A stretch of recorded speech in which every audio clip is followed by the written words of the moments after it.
تھا آخرت میں چیزیں کام نہیں آتی. وہ بھائی آخرت میں عمل، آخرت میں جیسے آخرت میں مال کام نہیں آتا، یہ دنیا میں بھی مال کام نہیں آتا. جسے آخرت اعمال سے بنتی ہے، دنیا بھی اعمال سے بنتی ہے. ایک صحابی حضور صلی اللہ علیہ وسلم قصہ سنا رہے ہیں. بنی اسرائیل کا ایک آدمی تھا، بادل آیا، اس میں سے آواز آئی فلاں آدمی کے باغ کو پانی پہنچاؤ.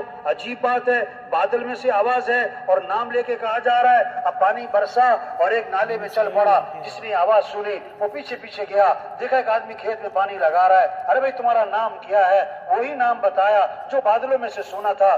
اور پوچھا تم کون سا عمل کرتے ہو؟ یہ نہیں کہ تمہارے پاس کون سی سائنس ہے، کون سی ٹیکنالوجی ہے اور کون سی تمہارے پاس فارمولا ہے. نہیں، کون سا عمل کرتے ہو، کون سا عمل کرتے ہو. بادل تمہارے لیے مسخر ہو گئے. انہوں نے کہا میں اپنی آمدنی کے 3 حصے کرتا ہوں. ایک حصہ میں زمین پہ خرچ کرتا ہوں، ایک حصہ گھر والوں پہ خرچ کرتا ہوں، اور اپنی آمدنی کا تیسرا حصہ میں اللہ کے راستے میں خرچ کر دیتا ہوں. دنیا بھی اعمال سے بنتی ہے. آپ نے فرمایا لا حول ولا قوت الا باللہ. اس میں 99 مسئلوں کا حل ہے، اور کم از کم درجے کی بات جو کثرت سے پڑھے گا اللہ اسے غم سے نجات عطا فرمائیں گے.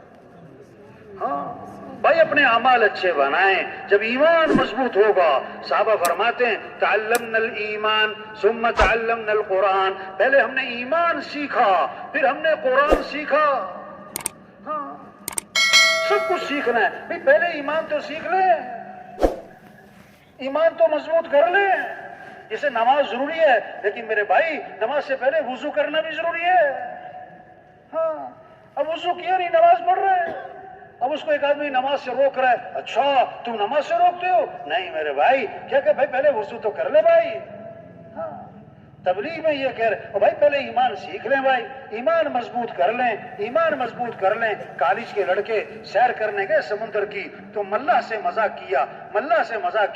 اب سائنس پڑھی کہ نہیں، جغرافی آتی کہ نہیں، حساب پڑھا کہ نہیں، کمپیوٹر پڑھا کہ نہیں. بابا تم نے نہ یہ سیکھا. او بابا آپ نے اپنی آدھی زندگی ضائع کر دی. بابا خاموش ہو گئے. تھوڑی دیر میں سمندر میں آ گئی طغیانی، پانی کشتی کے اندر، ہوا کے تھپیڑے. بابا نے کہا او بچوں تم نے بہت کچھ سیکھا، کمپیوٹر سیکھا ہوا ہے، تم نے جناب سائنس پڑھی ہوئی ہے اور تم نے بڑی بڑی ڈگریاں لی ہوئی ہیں. یہ بتاؤ تم نے تیرنا سیکھا کہ نہیں سیکھا؟ بچوں نے کہا بابا ہم نے تو تیرنا نہیں سیکھا. بابا نے کہا میں نے تو آدھی زندگی ضائع کی تھی، تم نے ساری ضائع کر دی. ہم نے ساری ڈگریاں لے لی اور سارے ہم نے ٹیکنالوجی اور کمپیوٹر اور سب کچھ پڑھ لیا. اگر ایمان نہ سیکھا تو کچھ بھی نہ سیکھا.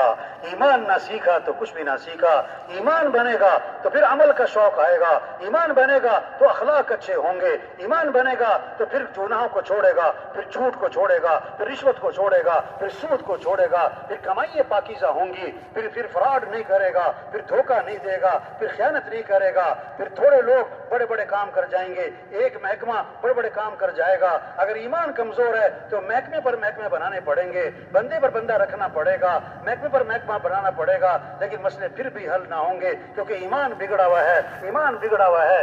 اس لیے اخلاق بگڑے ہوئے ہیں، اس لیے معاملات بگڑے ہوئے ہیں. ایک آدمی نے نا بکرا خریدا. کیا خریدا؟ تب تو نہیں گئے. کیا خریدا؟ ایک ملازم کو رکھا کہ روزانہ آدھا کلو ملائی بکرے کو کھلانی. آدھا کلو ملائی کس کو کھلانی؟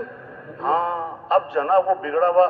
ہاں اللہ کا خوف نہیں، آخرت کی فکر نہیں، جنت کا شوق نہیں، جہنم کا خوف نہیں، اللہ کی پہچان نہیں کہ اللہ دیکھ رہے ہیں، اللہ سن رہے ہیں، کوئی پتہ نہیں. ہاں آدھی ملائی خود کھا جاتا تھا، آدھی بکرے کو کھلاتا تھا. کسی نے شکایت کر دی کہ یہ بندہ جو ہے نا تمہارا ملازم آدھی ملائی خود کھا جاتا ہے. انہوں نے کہا اچھا.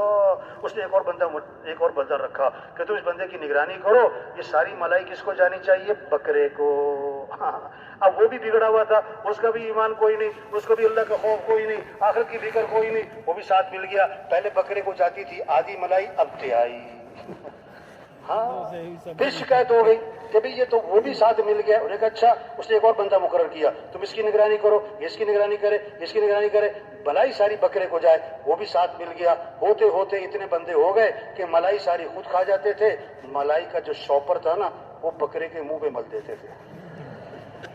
ہاں مسئلوں کا حل محکمے پہ محکمہ بنانا، محکمے پہ محکمہ بنانا نہیں ہے میرے بھائیوں، ہاں کیمرے لگانا یہ مسئلوں کا حل نہیں ہے میرے بھائیوں. ٹھیک ہے منع نہیں کر رہے، اصل تو ایمان ہے، اللہ کا خوف ہے، آخرت کی فکر ہے، اللہ کا ڈر ہے، جنت کا شوق ہے، جہنم کا خوف ہے، قیامت اللہ کے سامنے کھڑے ہونا ہے، حساب کتاب ہونا ہے. بتاؤ زندگی کہاں گزاری، بتاؤ جوانی کی طاقت کہاں لگائی، بتاؤ مال کہاں سے کمایا، بتاؤ مال کہاں خرچ کیا، بتاؤ علم پر کیا عمل کیا، بتاؤ ان آنکھوں سے کیا دیکھا، بتاؤ اس زبان سے کیا بولا، ان کانوں سے کیا سنا، تمہاری رات کہاں گزرتی، تمہارا دن کہاں گزرتا، تمہاری شام کہاں گزرتی. یہ سب لکھا جا رہا ہے، سب پوچھا جائے گا، سب پوچھا جائے گا. ہم اللہ کے سامنے پیش ہوں گے. عبداللہ بن عمر رضی اللہ عنہ جب اس آیت پر پہنچے تو رو پڑے. یوم یقوم الناس لرب العالمین. وہ دن آنے والا ہے کہ سارے کے سارے لوگ اللہ کے سامنے کھڑے ہوں گے.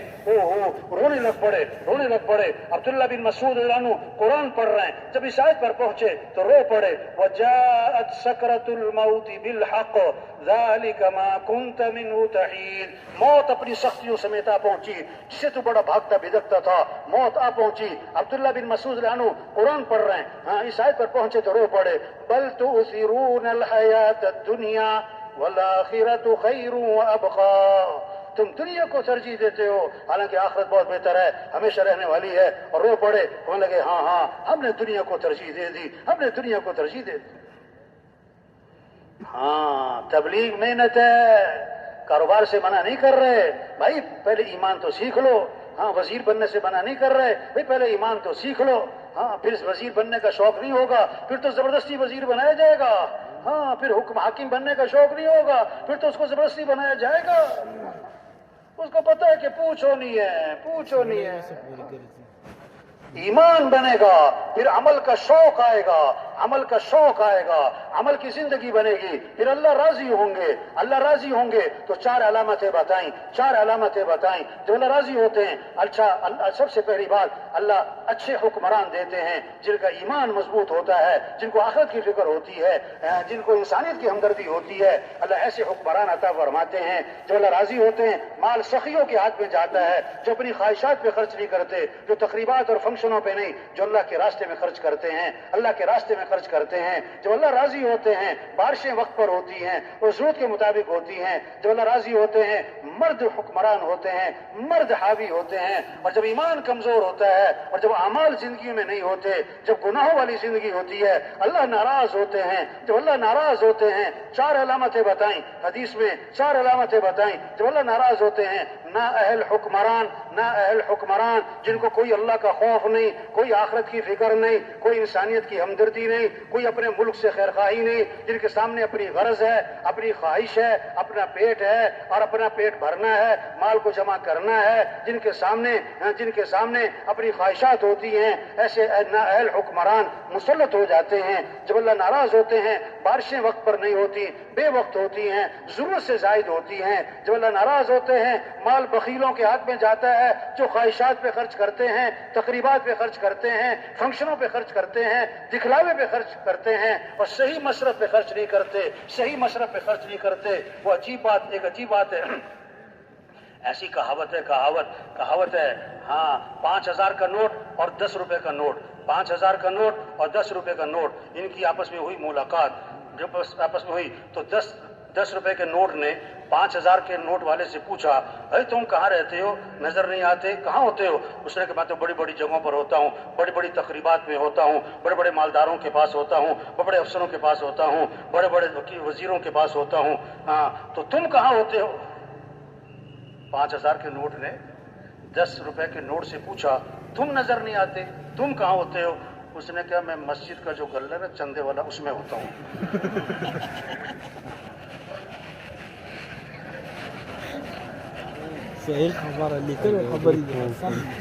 توبہ جب